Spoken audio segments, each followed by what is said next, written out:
कारंजा है महाराज। श्री शिवाय नमस्तुभ्यम गुरु जी के चरणों में प्रणाम कर रही हूँ।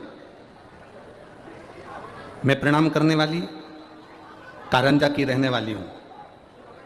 मेरा एक प्रश्न है, आप उत्तर देंगे? फ्री बैठा हूँ, दूंगा, उसमें क्या दिक्कत है? गुरु जी, विदेश में, भारत देश से बाहर जो विदेश में सब दूर पति पत्नी हाथ पकड़ के चलते हैं, चिपक चिपक के चलते हैं। हमारे भारत में पति पत्नी दूर दूर चलते हैं, साथ नहीं चलते हैं। इसका क्या कारण है? कहाँ है? कहीं बैठी है क्या प्रिया बोरा से कारंजा महाराज? कहीं बैठी हो तो हाथ हिलाना। बहुत अब ये मैं कैसे बता सकता, पर इतना जरूर है, ये निश्चित है।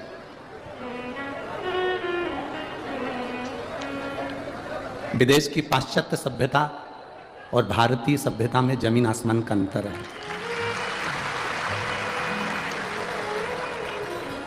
विदेश की पाश्चात्य सभ्यता और भारतीय सभ्यता में, भारतीय संस्कृति में और विदेश की संस्कृति में जमीन आसमान का अंतर है।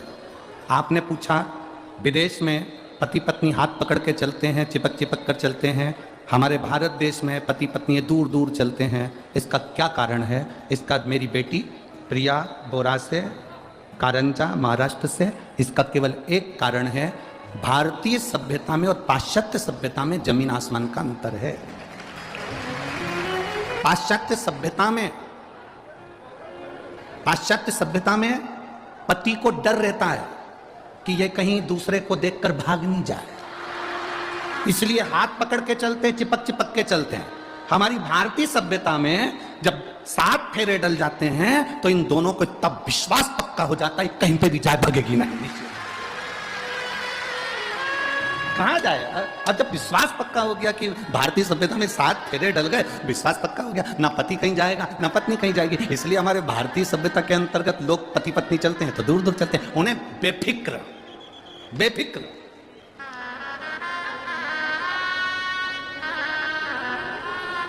और माता रुक्मणी जी की बड़ी सुंदर एक चोटी, जिसमें सुंदर फुंदे लगे हुए हैं, कानों में कर्ण फूल है, गले में हंसली पहनी हुई, हाथ में कंगन है माता रुक्मणी जी के, सुंदर लहंगा है, सुंदर चोली, सुंदर चुंदड़ी माता रुक्मणी जी पहनी हुई।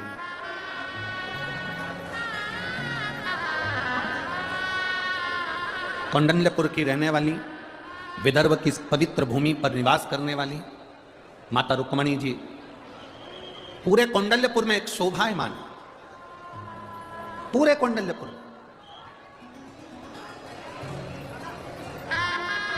उनकी छठा विरल 6 वर्ष की दौड़कर अपने पिताजी के सिंहासन पर चढ़कर बैठ जाते। पिताजी उनको गोदी में बिठा लेते और निर्णय देना प्रारंभ कर देते। अब जितने भी वहां पर लोग आते, जो सभा में जितने भी आते, राजा भीष्मक की सभा में जितने भी बैठते, उनसे जब बात चालू होती तो बात चलते चलते चलते चलते थोड़ी थोड़ी देर में जितनी भी बात निकलती वो भगवान कृष्ण की निकल जाती। थोड़ी थोड़ी देर में बात निकलती और भगवान कृष्ण की बात चालू हो जाती। फिर थोड़ी देर में बात निकली तो फिर भगवान कृष्ण की बात निकल जाती। अब जो भगवान कृष्ण की बात निकलती कि भगवान कृष्ण ने पूतना को मार दिया, भगवान कृष्ण ने तृणावत को मार दिया, भगवान कृष्ण ने अगासुर बकासुर को मार दिया, भगवान कृष्ण ने यह कर दिया, वो जो संवाद था वो रुक्मणी जी के कानों में चले जाता था। वो जो संवाद था वो रुक्मणी जी के कानों में बार बार जा रहा है, रुक्मणी जी के कर्णों में वो संवाद जा रहा है कि भगवान कृष्ण ने ये करा, भगवान कृष्ण ने वो करा, भगवान कृष्ण ने ये लीला करी, भगवान कृष्ण ने वो लीला करी। रुक्मणी जी के दिल में भगवान कृष्ण के प्रति प्रेम जागृत हो गया।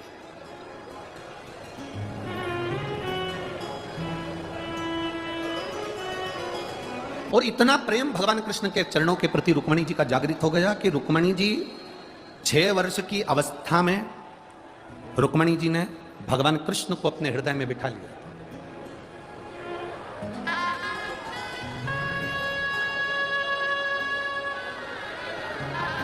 आज आप लोगों से एक बात पूछें, सब उत्तर दोगे क्या? बोलो बोलो, जम के बोलो, दोगे? रुक्मणी जी का विवाह भगवान कृष्ण के साथ कितनी बार हुआ?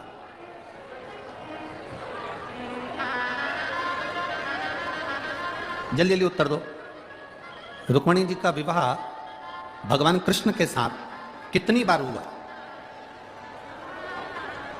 शिव महापुराण की कथा वर्णन करती है कि भगवान कृष्ण के साथ रुक्मणी जी का विवाह 4 बार हुआ है। कितनी बार हुआ है? 4 बार। और आप विदर्भ के रहने वाले हो, आपको यह बात मालूम होना चाहिए कि रुक्मणी जी का विवाह भगवान कृष्ण के साथ कितनी बार हुआ? कितनी बार हुआ? 4 बार।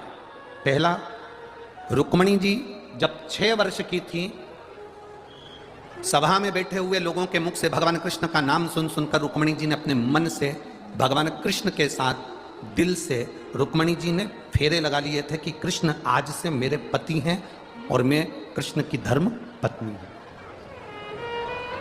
कृष्ण मेरे पति हैं और मैं भगवान कृष्ण की धर्म पत्नी हूं। ये रुक्मणी जी ने भीतर से फेरे लगा लिए। 6 वर्ष की अवस्था में रुक्मणी जी भगवान कृष्ण को अपना पति बना लिया। इसको कहते हैं मानसिक विवाह, जो मन से करा गया। दूसरे नंबर का विवाह, रुक्मणी जी ने जब पत्र लिखा, उस पत्र में 7 श्लोक लिखे।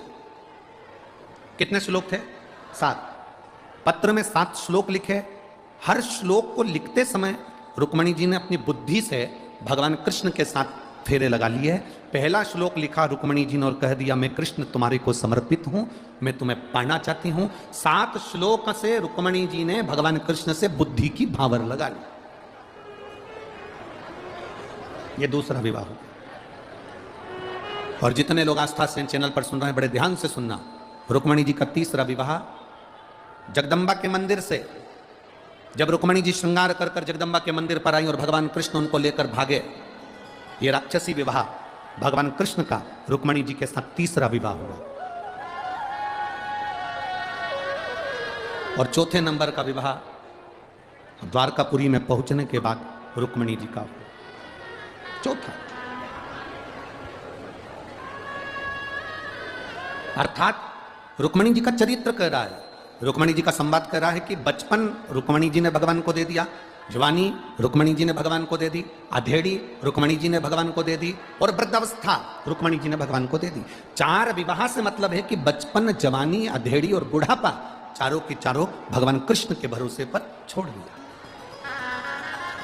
और बचपन खेल में खोया, जवानी नींद भर सोया, बुढ़ापा देख कर रोया, सिराने मौत हंसती। बचपन गया, जवानी गई भोग विलास में, अधेड़ी चली गई कमाने में, केवल एक बुढ़ापा बचा है। और वो भी अंतिम समय में कैसे भजन हो पाएगा? एक भिखारी तुम्हारे दरवाजे पर मांगने आता है, मांगता है, तुम्हारे दरवाजे के बाहर जाकर रोटी पेट भर कर खाता। बोलो, खाता है कि नहीं खाता? तुम दिन रात मेहनत करते हो, दिन रात दुकान पर काम करते हो, दिन रात फैक्ट्री में लगे रहते हो, दिन रात कमाने में लगे रहते हो, उसके बाद भी तुम समय पर भोजन नहीं कर पाते। पर भिखारी भीख मांगने के बाद भी समय पर भोजन कर लेता है, पर अच्छा सेठ भी समय पर भोजन नहीं कर पाता है।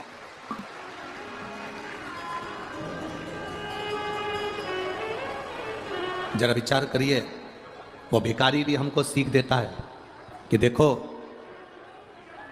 मेरी जिंदगी में कितना दुख है, मेरी जिंदगी में कितना गम है, मेरी जिंदगी में कितनी तकलीफ है, उसके बाद भी मैं भरपेट भोजन कर रहा हूं। व्यक्ति कमाने में इतना लगा रहता है कि भोजन को त्याग देता है तो शुगर की बीमारी हो जाती है। शुगर की बीमारी, कभी किसी डॉक्टर से पूछना कि शुगर की बीमारी होती क्यों है? केवल भूखे रहने से, समय पर भोजन ना करने से आपकी शुगर ऊंची नीची होती रहती है। कभी डॉक्टर से पूछना बीपी की बीमारी क्यों होती है? समय पर ना खाना, ना जागना, ना सोना। दुनिया का सबसे सुखी व्यक्ति कौन है? दुनिया का सबसे बड़ा करोड़पति कौन है? दुनिया का सबसे बड़ा सेठ कौन है? जिसके सोने वाले कमरे में जिसके शयन कक्ष में, जिसके कमरे के अंदर, जिसके पलंग के पास में कोई दवाई या गोली नहीं है, वो दुनिया का सबसे बड़ा सेठ है। सोने से पहले 4 गोलियां खाना पड़ रही है। सोने से पहले नींद की गोली, बीपी की गोली, शुगर की गोली, इसकी गोली, उसकी गोली, रोज सोने से पहले 4 गोलियां खाना पड़ रही है। तो दुनिया के आप कितना भी आपने धन कमाया है, पर आप सेठ नहीं कहलाओगे। आप सेठ नहीं कहला सकते, क्योंकि प्रथम सुख निरोगी काया, द्वितीय सुख घर में माया। दुनिया का सबसे बड़ा सेठ वो है आपके पलंग के पास कोई दवाई नहीं, कोई गोली नहीं, सवेरे उठते हो आराम से, सोते भी आराम से हो, बस बिना गोली के भी आराम से मोबाइल बंद करा, सोए और नींद आ गई, समझ लेना कि दुनिया के सबसे बड़े सेठ तुम हो। तुम सो रहे हो, रात भर तुम्हारा दिमाग काम कर रहा है, रात भर वहां से पैसा आया कि नहीं आया, फैक्ट्री में काम हुआ कि नहीं हुआ, उसने ये काम करा कि नहीं करा, वहां से आने वाला था वो आया कि नहीं आया, उसने ये करा कि नहीं करा, रात भर जाग रहे हो, दिमाग तुम्हारा रात भर चल रहा है, तो तुम सेठ नहीं कहला सकते। फुल एंजॉय की जिंदगी जियो रे भाई। कोई भरोसा नहीं है कि अगला जन्म तुम्हारा कौन सा होगा और हमारा कौन सा होगा, किसको मालूम। फुल एंजॉय की जिंदगी जियो। भगवान ने जो दिया है उसको इतने खुश होकर जियो। अगर कम मिला, कम में जिंदगी अच्छी जियो, ज्यादा मिला, ज्यादा में जिंदगी अच्छी जियो। जैसा मिला, एक 10,000 रुपए महीना कमाने वाला भी अपनी पत्नी को रोज घुमाने चले जाता है। 10,000 रुपए कमाने वाला भी अपने पत्नी और बच्चों के साथ खिलखिला के हंस लेता है। और 1 करोड़ रुपए कमाने वाला भी दिन भर मुसद्दी लाल जैसा बैठा रहता है।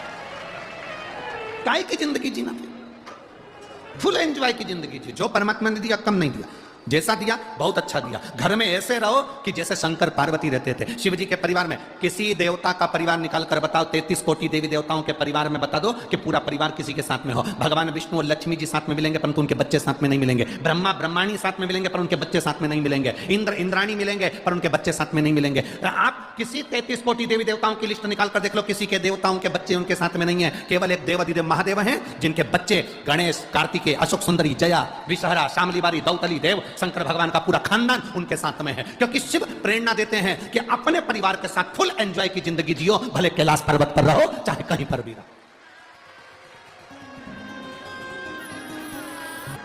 6 वर्ष की अवस्था माता रुक्मणी जी की, मात्र 6 वर्ष की अवस्था। और 6 वर्ष की अवस्था में माता रुक्मणी जी ने भगवान कृष्ण को अपना पति मान लिया था। आप इस कथा के पंडाल में बैठती हो और हम बोलते हैं बोल बम का नारा है और बाबा ये सहारा है। बाबा एक सहारा का मतलब यह है कि आप भोलेनाथ जी को अपना पिता मान लो, भोलेनाथ जी को अपना इष्ट मान लो, भोलेनाथ जी को अपना सखा मान लो। भगवान शंकर को अपना इष्ट, अपना सखा, अपना पिता, अपना बाबुल, अपना बाबा मानकर हम अपने दिल की बात भोलेनाथ जी से कर सकें, उसका मतलब यह है।